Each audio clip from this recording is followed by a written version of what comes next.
అగజానన పద్మార్కం గజానన మహర్నిశం అనేకదం తం భక్తానామేకదంతముపాస్మహే వాగీషాద్యా సుమనసః సర్వార్థానాముపక్రమే ఎన్నత్వా కృతకృత్యా స్యుః తం నమామి గజాననం బుధం శ్రీనివాసం సుధర్మాత్వభాసం సుధాతుల్యవాక్ సంగతం పాండురంగం సుధీనాదమున్యాహ్వయం దేశికార్యం గురు శ్రీత్రయం నిత్యమేతన్నమామి నమో బ్రహ్మాదిభ్యో బ్రహ్మ విద్యా సంప్రదాయకర్తృభ్యో వంశఋషిభ్యో మహద్భ్యో నమో గురుభ్యః నారాయణం నమస్కృత్య నరం చైవ నరోత్తమం దేవీం సరస్వతీం వ్యాసం తతో జయముదీరయేత్ స్వస్త్యస్తు సదాం సన్మంగళాని సంతు భక్తశ్చ శ్రోతॄణాం నిత్యమేకైక శ్లోక శ్రవణ పఠన మాత్రేన కలికల్మషాపనోదయ పటుతరే వేద కనక కథా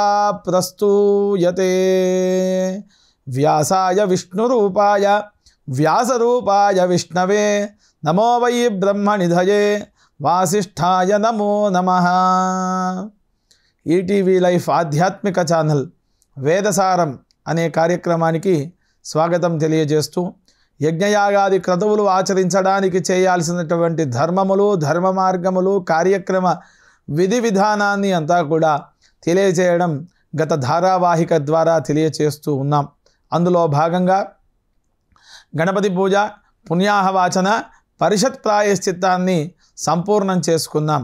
ఆ తరువాత ఏమి చేయాలి అనేటువంటి ప్రశ్న మనం వేసుకుంటే అందులో నాంది శ్రాద్ధం అనేటువంటిది చెయ్యాలి. నాంది అనగా ప్రారంభము అని అర్థం. నాంది శ్రాద్ధం దేనికి చెయ్యాలి అంటే పితృదేవతల యొక్క అనుగ్రహం కోసం చెయ్యాలి. అది ఏ విధంగా చెయ్యాలి అని అంటే మయా కార్యయిష్యమాన సంకల్పిత యజ్ఞ యాగాఖ్యే కర్మణి పాంచాహ్నిక దీక్షా పర్యంతం 5 రోజుల లేక త్రయాహ్నిక దీక్ష 3 రోజుల అస్మిన్ దినే మహోత్సవ శుభకర్మణి లేక ఈరోజు చేయాల్సినటువంటి క్రతువు కొరకుగా మనము సంకల్పాన్ని ఆచరించాలి. పరమేశ్వర ప్రీత్యర్థం పితుః ఆహ్వానార్థం పితృదేవతల యొక్క ఆహ్వానం కొరకు మేము నాంది సువర్ణ అభ్యుదయకాన్ని మేము ఆచరిస్తున్నాము అని సంకల్పం చేయాలి. చేసిన తర్వాత అక్కడ గౌర్యాది షోడశ మాతృకలు బ్రాహ్మ్యాది సప్తమాతృక ఆవాహన చెయ్యాలి. అది ఏ విధంగా ఆచరించాలి అని అంటే పసుపు కొమ్ముల ద్వారా చేయాలి. ఒక ఇత్తడి తాంబాలంలో లేదా వెండి తాంబాలంలో లేదా కంచు పాత్రలో బియ్యాన్ని కానీ లేక వాళ్లకు సంబంధించినటువంటి ఆహార ధాన్యం ఎక్కడ ఏ పంట పండితే ప్రధానమైనటువంటి ఆహార ధాన్యాన్ని ఆ పాత్రలో వేయాలి. జొన్నలు కావచ్చు లేదా గోధుమలు కావచ్చు బియ్యము కావచ్చు వడ్లు కావచ్చు ఏ ధాన్యమైనా ప్రధానమైనటువంటి ఆహార పంట ధాన్యమే మనకు ప్రధానం అక్కడ. కావున ఆ పాత్రలో ఆ ధాన్యాన్ని ఉంచి పసుపు కొమ్ములను పెట్టి ఆవాహన ఈ విధంగా చెయ్యాలి. వాళ్ళు ఏ విధంగా ఉంటారు అంటే షోడశ మాతృకలు వాటికి ఒక సూత్రం ఉంది, గౌర్యాది షోడశ మాతృక అని. వాళ్ళు ఎవరు అంటే గౌరీ పద్మా శచి మేధా సావిత్రి విజయా జయా దేవసేనా స్వధా స్వాహ మాతరో లోకమాతరః ధృతిః పుష్టిస్తథా తుష్టిః ఆత్మనః కులదేవతః బ్రాహ్మీ మాహేశ్వరీ చైవ కౌమారీ వైష్ణవీ తథా వారాహి చైవ చాంద్రాణి చాముండా సప్తమాతరః. గౌర్యాది షోడశ మాతృకలు బ్రాహ్మ్యాది సప్తమాతృకలను ఆవాహన చెయ్యాలి.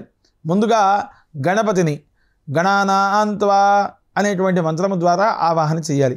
తర్వాత గౌరీ గౌరీం అని శబ్దాన్ని చెప్పి గౌరీ ఆవాహన, తర్వాత పద్మ అనేటువంటి అమ్మవారి ఆవాహన, శచి మేధా సావిత్రి విజయ జయ దేవసేన స్వధా స్వాహ మాతృహు అంటే అనేకమైనటువంటి దేవతలు, లోకమాతృహు లోకములో ఉండేటువంటి దేవతలు, లోకాన్ని పరిపాలన చేసేటువంటి దేవతలు. లోకమాతృహు ధృతి పుష్టి తుష్టి ఆత్మనః కులదేవత. ఇందులో కులదేవత అనేటువంటి శబ్దము ఒకటి వచ్చినది. అది ఏ విధంగా ఉంటుంది అంటే, తన యొక్క వంశపారంపర్యముగా ఒక దేవతాకమైనటువంటి వృక్షము కానీ లేక దేవత ఆరాధన కానీ ప్రతి ఇంటికి కూడా ఉంటుంది. కొంతమందికి వెంకటేశ్వర స్వామి, కొంతమందికి పార్వతీ రాజరాజేశ్వర స్వామి, లేదా అమ్మవారు బాలా త్రిపుర సుందరి, ఈ విధముగా వారి ఇంటికి సంబంధించినటువంటి దేవతలు వృక్షములు కూడా ఉంటాయి. ఆ వృక్షముల యొక్క పల్లవం, త్వక్ పల్లవం అంటే చర్మముతో కూడుకున్నటువంటి వృక్షము యొక్క చిగుళ్లను తీసుకొని వచ్చి అక్కడ ఉంచి ఆరాధన చెయ్యాలి.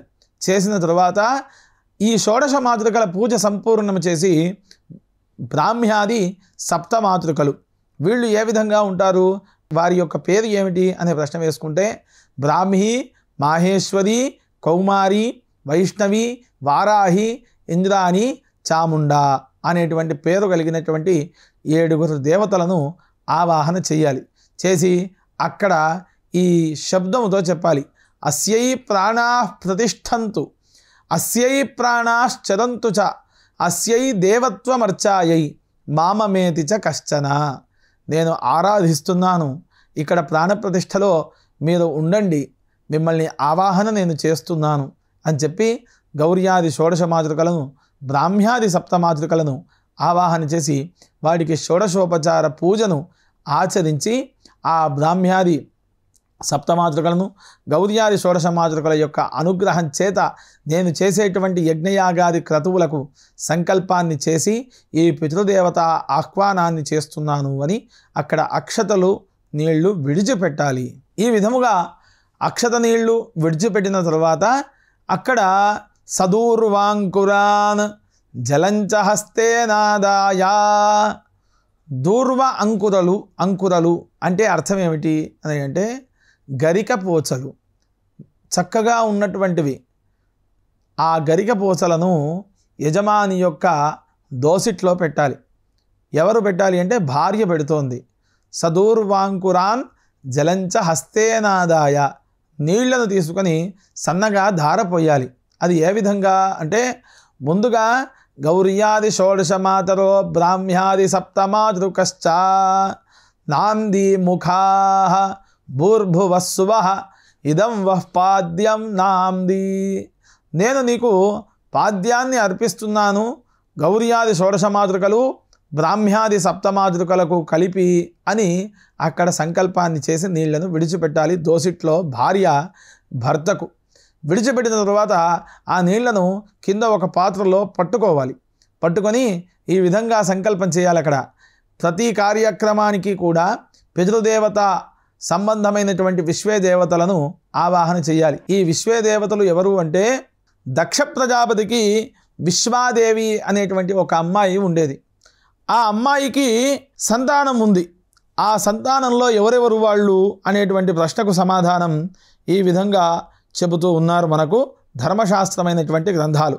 ఎలా అంటే, క్రతువు, దక్షుడు, సత్యుడు, వసువు, కాలుడు, కాముడు, ధురి, లోచనుడు, పురూరవుడు, ఆర్ద్రవుడు అనేటువంటి 10 మంది. వీళ్లను ఈ విశ్వాదేవి యొక్క కుమారులు కాబట్టి వాళ్లను చేసే ప్రతి కార్యంలో కూడా, విశ్వాదేవి అంటే మన పరిపాలన చేసేటువంటి విశ్వానికి, మనం ఉండేటువంటి విశ్వానికి ఆమెనే ప్రధానమైనటువంటి దేవత కాబట్టి ఆమెకు విశ్వాదేవి అని పేరు. దక్ష ప్రజాపతి యొక్క కుమార్తె. అయితే దానికి సంబంధించి వాళ్లకు అర్చన ఏ విధంగా చేయాలి అని అంటే, నాంది శ్రాద్ధంలోనే చేయాలి. నాంది శ్రాద్ధం ఒకటేనా అంటే, నిత్య శ్రాద్ధంలో కూడా వాళ్ళు వస్తారు. ఒక్కొక్క కార్యానికి ఇద్దరిద్దరుగా వస్తారు. వాళ్ళు ఏ విధంగా వస్తారు అంటే, ఇష్టిశ్రాద్ధే క్రతుర్దక్షౌ నాందీముఖే సత్యవసవః నైమిత్తికే కాలకామౌ కామ్యే చ ధురి విలోచనౌ పురూరవార్త్రవాశ్చ పార్వణే సముదాహృతౌ అని మనకు స్మృతి చెబుతోంది. ఏ విధంగా అంటే, ఇష్టులు దర్శేష్టి, పూర్ణమాసేష్టి, పుత్రకామేష్టి, వైభవేష్టి లేక నక్షత్రేష్టి ఇష్టిశ్రాద్ధాన్ని ఆచరించినప్పుడు అక్కడ దక్షక్రతువులు అనేటువంటి సంజ్ఞికులను ఉద్దేశించి అక్కడ నాంది శ్రాద్ధాన్ని ఆచరించాలి. అంటే దక్షక్రతు సంజ్ఞిక విశ్వే దేవాః నాంది ముఖా భూర్భువస్సువ ఇదం వః పాద్యము నాంది అని ఆచరించాలి. లేదా సంస్కారాలు సంబంధించినటువంటి కార్యములు చేసినప్పుడు సత్యవసు సముగ్నిక విశ్వే దేవాః సత్య వసువులకు అర్పించాలి. అదే శ్రాద్ధాన్ని ఆచరిస్తే నిత్య శ్రాద్ధాన్ని అంటే ప్రాతి సంవత్సరీక మృతాహాఖ్యాన్న శ్రాద్ధే అని ఆచరిస్తాం. అక్కడ ఏమి చెప్పాలి అంటే పురూరవార్ద్రవ సముగ్నిక విశ్వే దేవాః పురూరవుడు ఆర్ద్రవుని గురించి చెప్పాలి. అదే విధముగా తీర్థయాత్రలు చేస్తాం. తీర్థయాత్రల్లో ధురి విలోచన సముగ్నిక విశ్వే దేవాః అని చెప్పాలి. అదేవిధంగా మహాలయ పక్షములు వస్తాయి. ధను రుచి సముగ్నిక విశ్వే దేవాః. ఈ విధముగా ఆ 10 మందిని ఒక్కొక్క స్థానములో వాళ్ళ యొక్క పేర్లను చెప్పి వాళ్లకు పాద్యాన్ని అర్పించాలి. వీళ్లకు అర్పించిన తరువాత ఆ మరుక్షణం మనం ఏమి చేయాలి అంటే పితృదేవతలను పిలవాలి. ముందుగా పితృదేవతలలో ముందుగా పిలిచేది తల్లులని. ఏ విధంగా మనం చెప్తాం కదా, మాతృదేవోభవ పితృదేవోభవ అని చెప్తాం. అందులో ముందుగా మాతృదేవోభవ. ప్రపితామహీ పితామహీ మాతరః అంటే తాతమ్మ నానమ్మ తల్లి. ఇందులో జీవపితృవు కూడా ఆచరించవచ్చు. అది ఏ విధంగా ఉంటుంది అంటే అనస్మత్ వృద్ధ శబ్దానాం అరూపానామగోత్రిణాం అనామ్నామతిలాద్యైశ్చ నాంది శ్రాద్ధం విధీయతే. అనస్మత్ అస్మత్ అనేటువంటి శబ్దాన్ని పలకకూడదు, వృద్ధ అనేటువంటి శబ్దాన్ని పలకకూడదు. అనస్మత్ వృద్ధ శబ్దానాం అరూపానాం రూపము చెప్పొద్దు. మామూలుగా వసు రుద్ర ఆదిత్య రూపములని పితృదేవతలకు చెప్తాం, కానీ ఇక్కడ ఆ విధమైనటువంటి శబ్దాన్ని పలకకూడదు. అనస్మత్ వృద్ధ శబ్దానాం అరూపా నామగోత్రినాం నామాన్ని కూడా చెప్పవద్దు. ఫలానా పేరు కలిగినటువంటి వాళ్ళు అని చెప్పకూడదు, గోత్రము కూడా చెప్పకూడదు. అరూపా నామగోత్రినాం అనామ్నామతిలాద్యైశ్చ నాంది శ్రాద్ధం విధీయతే అని అక్కడ రూపము కానీ గోత్రము కానీ తిలలు కానీ అపసవ్యము కానీ లేకుండా ఈ నాంది శ్రాద్ధాన్ని ఆచరించాలి. ముందుగా ప్రపితామహీ పితామహీ మాతరః, ఆ తరువాత పితృదేవోభవ ప్రపితామహ పితామహ పితరః అని చెప్పాలి. ఇది అయిన తర్వాత మామూలుగా మనము ఎక్కడి నుంచి వచ్చినాము అనే శబ్దానికి దానికి నిర్వచనం ఏం చెప్తాం? తల్లి కడుపులో నుంచి వచ్చినాము.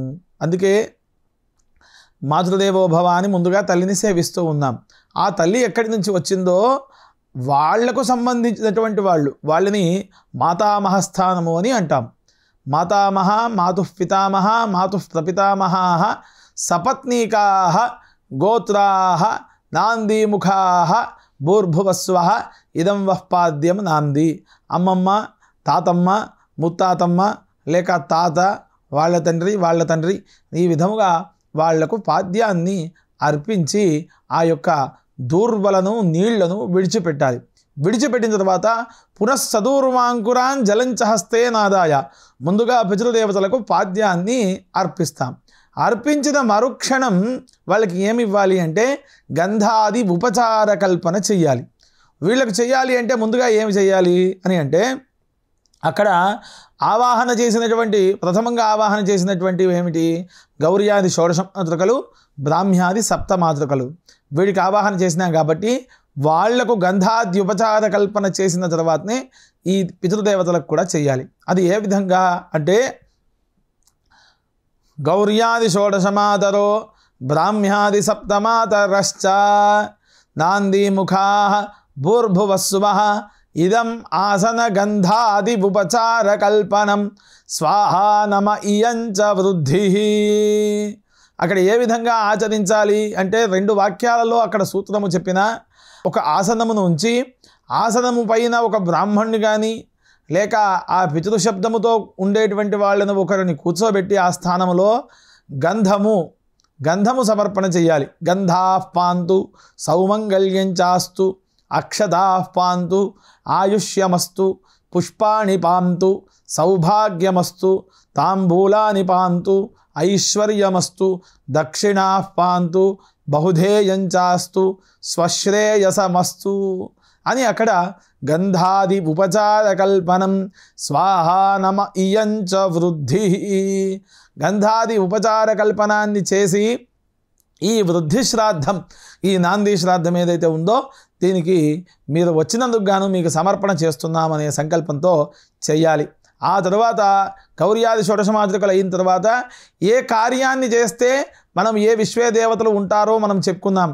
అంటే ఇష్టి శ్రాద్ధము చేస్తే దక్షక్రతువులు అని, సంస్కార కార్యము చేస్తే సత్యవసువులు అని, నైమిత్తిక కార్యము చేస్తే అక్కడ పురూరవులు అని, కామ్యములు చేస్తే ధనురుచులు అని, ఈ విధముగా విశ్వాదేవి యొక్క సంతానం 10 మందిని ఆయా స్థానాలలో వాళ్ళు నిర్దేశించినటువంటి పరమాత్మ అవి మనకు అందించినటువంటి గ్రంథముల ద్వారా పేర్కొంటూ ఉన్నాం. అందులో వాటికి సత్యవసు సముగ్నిక విశ్వేదేవా నాందీముఖా భూర్భువస్వ ఇదమాసన గంధాది ఉపచార కల్పనం స్వాహానమ ఇయంచ వృద్ధి నాంది. ఈ విధముగా గంధాది ఉపచార కల్పనను నేను సమర్పణ చేస్తున్నాను అని దక్షక్రతువులకు కానీ, సత్యవసువులకు కానీ, పురూరవార్ధవులకు కానీ సమర్పణ చేయాలి. చేసి ఇప్పుడు ముందుగా చెప్పినట్టుగానే ప్రపితామహీ పితామహీ పితరః, ప్రపితామహ పితామహ పితరః, మాతామహ మాతుపితామహ మాతు ప్రపితామహ సపత్నీకాః వీళ్ళందరికీ కూడా గంధాది ఉపచారాన్ని సమర్పణ చేసి ఆ గంధముతో కూడుకున్నటువంటి దూర్వాంకురలను ఆ స్థానంలో ఉండేటువంటి పాత్రలోకి విడిచిపెట్టాలి. విడిచిపెట్టిన తర్వాత మళ్ళీ దూర్వాంకురాలను చేతిలో పట్టుకొని నీళ్లు పోస్తూ ఈ విధంగా చెప్పాలి. ఇప్పుడు ఏమి చెయ్యాలి అని అంటే, వచ్చిన వ్యక్తికి పాద్యము అయింది, గంధాది ఉపచార కల్పన కూడా సంపూర్ణమైంది, మరి మిగిలినది ఏమిటి అనే ప్రశ్న వేస్తే దానికి ఈ విధంగా చెబుతూ ఉన్నాయి గ్రంథాలు. ఆశ్వలాయన పూర్వప్రయోగం, ఆపస్తంభీయ పూర్వప్రయోగం, ఇటువంటి గ్రంథములలో ఈ నాంది ముఖము గురించి చక్కగా పేర్కొనబడినది. సత్యవసు సంగునికులకు అదేవిధంగా గౌర్యాది షోడశమాతృకలకు ఏ విధంగా తదనంతర కార్యక్రమాన్ని చేయాలి అని అంటే, సదూర్వాంకురాన్ జలంచ హస్తే నాదాయ గౌర్యాది షోడశమాతరో బ్రాహ్మ్యాది సప్తమాతృకశ్చ. ఇక్కడ నాందీముఖా భూర్భువస్సువః ఇదం దాస్యమానా యుగ్మ బ్రాహ్మణ భోజన పర్యాప్తం ఆమం వా హిరణ్యరూపేణ స్వాహానమ ఇయంచ వృద్ధి. అక్కడ ఆమము కానీ హిరణ్యాన్ని కానీ వేసి సమర్పణ చెయ్యాలి అని చెప్పినారు.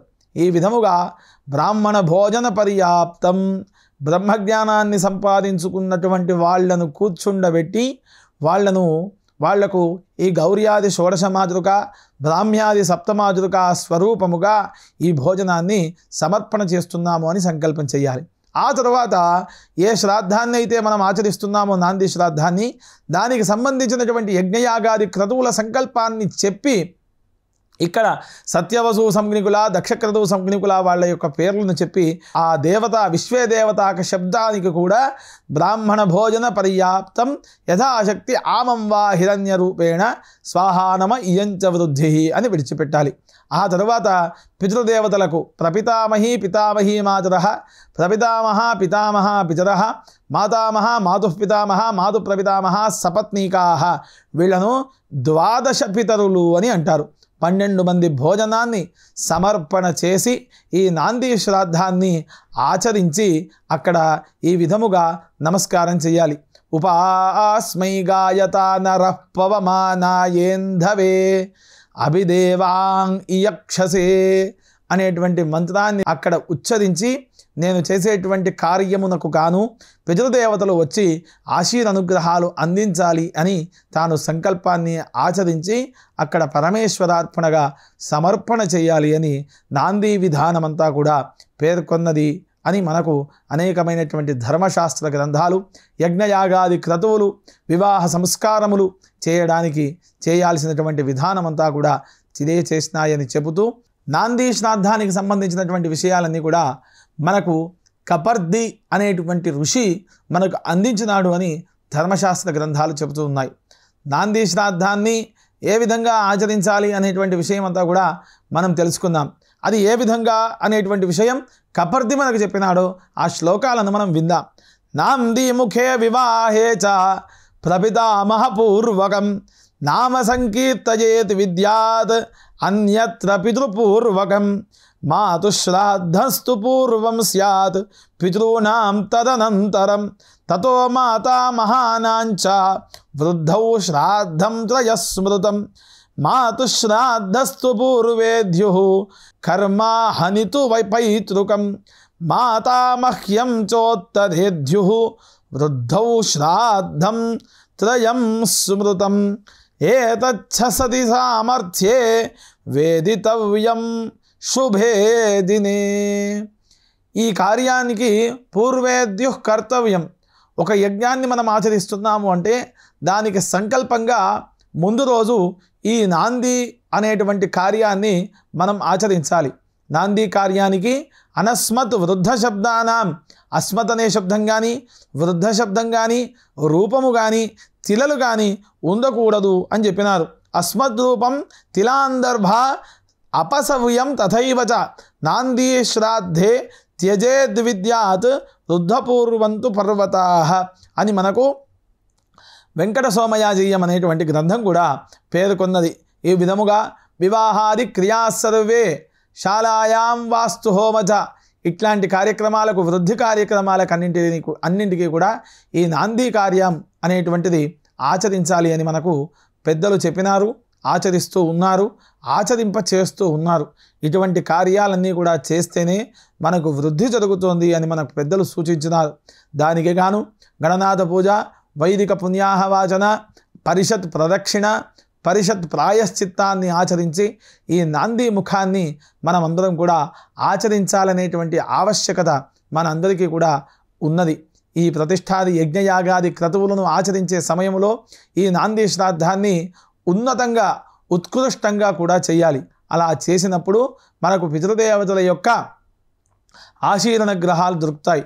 అక్కడ మనం చెప్పాలి, నమస్కరోతి నమస్కారో హి పితృనాం నమో వః పితరో రసాయ నమో వః పితరశుష్మాయ నమో వః పితరో జీవాయ నమో వః పితరస్వధాయై నమో వః పితరో మన్యవే నమో వః పితరో ఘోరాయ పితరో నమో వః య ఏతస్మిన్ లోకే స్థా యుష్మాగుస్తేను ఏస్మిన్ లోకే మాంధేను య ఏతస్మిన్ లోకే స్థా యూయం తేషాం వసిష్ఠో భూయాస్థ ఏస్మిన్ లోకే అహం తేషాం వసిష్ఠో భూయాసమిత్యాహ వసిష్ఠః సమానానాం భవతి అని మనకు వేదస్మృతులన్నీ కూడా తెలియచేస్తూ ఉన్నాయి.